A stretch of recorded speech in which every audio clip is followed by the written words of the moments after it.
Hey everyone, आपने जी exams में आने वाला ये क्वेश्चन तो जरूर देखा होगा।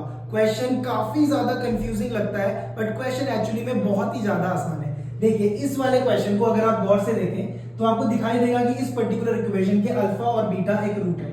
तो अगर आप अल्फा को यहाँ पे सब्स्टिट्यूट करोगे तो आपको मिलता है alpha square minus one is equal to minus two alpha. And अगर अल्फा को डिनोमिनेटर में लेके आते हो so you get like alpha minus one by alpha is equal to minus two. Similarly ये वाला जो टर्म है ये हो जाता है माइनस टू यानी कि 4। एंड उसी तरीके से बीटा वाला जो टर्म है वो भी हो जाता है minus two which is again 4। So denominator becomes like 8। और अगर आप न्यूमरेटर को इस वाली टर्म को एक बार गौर से देखो तो what you are gonna get is alpha square plus 2 alpha is equal to 1 which means alpha plus 2 is equal to 1 and alpha plus 2 is equal to 1 upon alpha।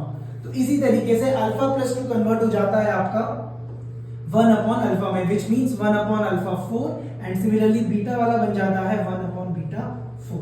Now you can cancel alpha for and beta for beta 4। So the question very easily reduces to 8 alpha plus beta।